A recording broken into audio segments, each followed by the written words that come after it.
Hi folks, I'm Dr. Ed Beyer of Beyer Natural Health Solutions. Today we're going to talk about what a lot of people come to me, how to lose weight.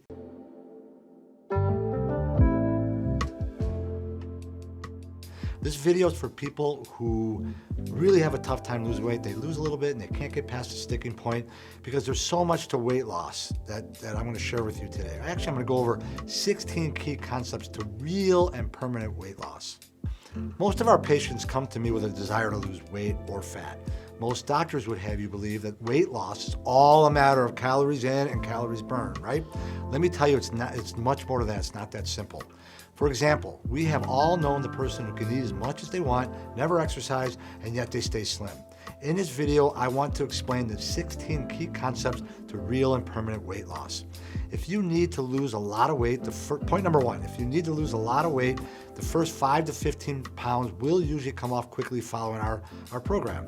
After this initial weight loss, the goal to long-term healthy weight loss is about 1 to 3 pounds per week. Anything over 3 pounds and you're running the risk of burning muscle along with some fat. This is called catabolism. And let me tell you, that is not good for you. If someone does not lose the initial 5 to 15 pounds, it does not mean that they're not benefiting from the changes they're making. It simply means they have several of the issues that I'm going to cover in this video, and we have to go about identifying and correcting them before weight loss can occur. Number two, muscle tissue is metabolically active tissue. What I mean by this is that muscle tissue burns calories just sitting there. 1 pound of muscle can burn 50 calories per day. Now that may not seem like a lot, but if you times that by 365 days in a year, that's a whopping 18,250 extra calories you will burn simply by adding 1 pound of muscle to your frame, which is pretty easy to do. There are about 3,500 calories we need to burn to lose 1 pound of fat. In other words, you have to burn 3,500 calories to lose a pound of fat. If you divide 18,250 by 3,500, that equates to 5.2 pounds of fat you can burn every year just by gaining 1 pound of muscle.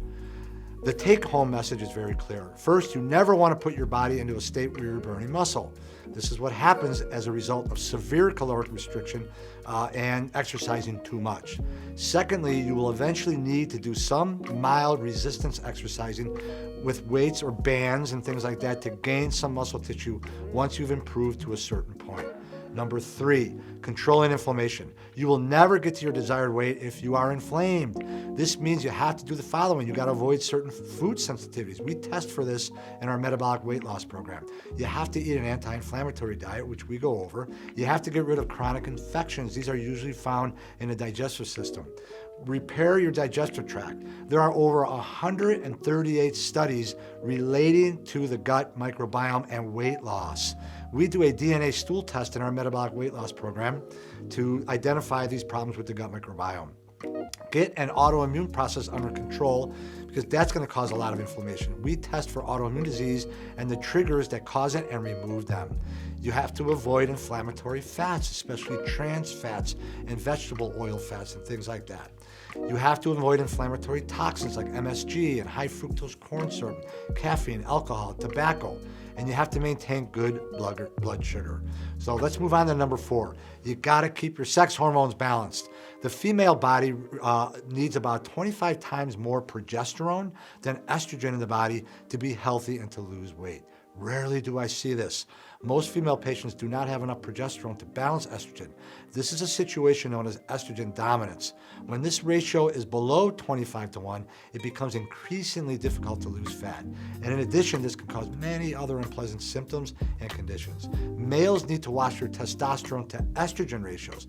This should be about 20-1. Many men are converting too much of their testosterone into estrogen, making it extremely difficult to lose fat. Number five, you got to maintain proper thyroid hormone levels. Just about everybody understands this one, but what they don't know is that there's dozens of ways your thyroid can go wrong and go low, and traditional medicine only looks at one of them. It's woefully inept when it comes to managing thyroid conditions. So there are over 25 million Americans suffering from underactive thyroid. 90% are female, and only half of them are diagnosed. So it's really, really underdiagnosed. Besides not investigating all the ways the function can go low, doctors don't run enough markers on the thyroid, and they're comparing you to lab ranges, which are way too wide because they're based on sick people that go to a lab. We use tighter functional ranges, and that's what healthy people will have. So it's just maddening to how they actually compare you to these lab ranges. Most of our patients that come to us are so toxic that the liver and gallbladder, if you have one, are just limping along. Let me tell you that you will never, ever lose fat if these organs are not working to their maximum. Your liver is your fat-burning organ. It tags fat with bile and flushes it out through the gallbladder into the stool. And if you are constipated, bloated after you eat, or taking medication for acid reflux, this does not happen. Number 7, carbohydrates are the enemy. Americans eat way too many carbohydrates in the form of sugars and starches. Your body cannot handle all those carbs, and it readily converts it right away into triglycerides, cholesterol, and LDLs, which are all fat. A classic symptom of converting your carbohydrates to fat is drowsiness after a meal. You should never be drowsy after a meal. One of the best metabolic strategies to losing weight is eating no carbs at all, except from vegetables, after 6 p.m. Number 8, maintain good blood glucose or blood sugar levels. I already mentioned that extra carbohydrates get converted to fat. Many would have you believe that maintaining good blood sugar is all about diet and exercise. Now, I agree that diet and exercise are important, but when it comes to blood sugar, there are many players in this game. They include proper adrenal function, liver function, pancreatic, thyroid, brain function. Also, any inflammation will elevate blood sugar, as will many nutritional deficiencies. All of these need to be addressed. Number 9, certain medications make it almost impossible to lose weight.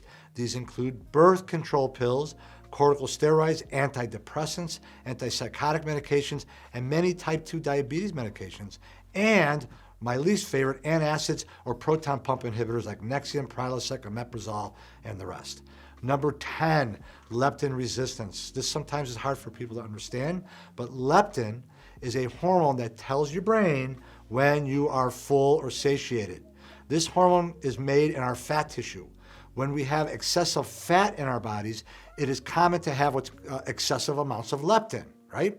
Whenever a hormone level is chronically elevated, the brain and the body start to tune it out, or in other words, they stop listening to it. This is called hormone resistance. When you have resistance to a hormone due to its chronically high levels, it is as if you actually have low levels of that hormone due to this resistance. With leptin resistance, your brain will think you are hungry all the time, leading to cravings and overeating and obesity. Number 11, digestive disorders. Whatever the cause of your digestive disorders, 2 things are sure to happen. One is that you will be inflamed, and we already talked about inflammation as the arch enemy to fat loss. The second is that you will not absorb your nutrients. When this happens, the brain senses you are nutrient deficient, and you'll develop cravings, which leads to overeating. In addition, if you are constipated, you will reabsorb the toxins, especially estrogens, ladies, that your body's trying to eliminate through the stool, setting you up for an overworked liver, inflammation, and hormone imbalances. Number 12, mitochondrial dysfunction. Now, mitochondria, as you may have learned in your biology high school class, are organelles inside the cell that make energy. These are the powerhouses of your cells.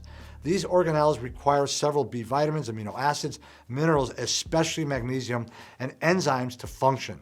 Also, systemic inflammation, low cholesterol, low glutathione, high homocysteine levels will shut down your mitochondria. We have to check for this on the blood work. This means you will not burn your carbohydrates, fats for fuel, and they will be stored as fat. We look very closely at your mitochondrial function with testing.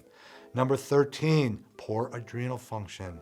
These are your stress glands located on top of your kidneys. Under the direction of the brain's response to stress, whether that's physical, chemical, or emotional stress, they emit very important hormones that regulate blood sugar, inflammation, and minerals in the body.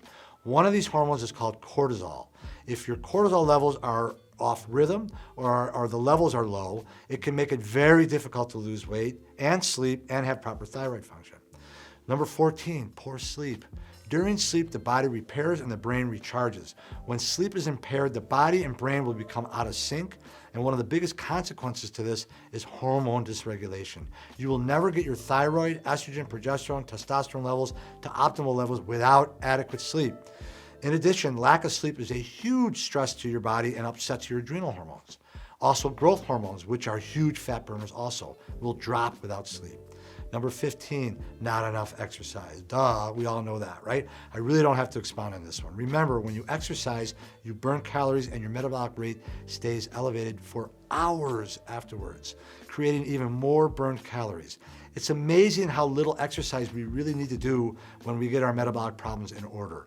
The science, and I recommend 20 minutes of daily exercise, 20 minutes with a heart rate of 180 minus your age.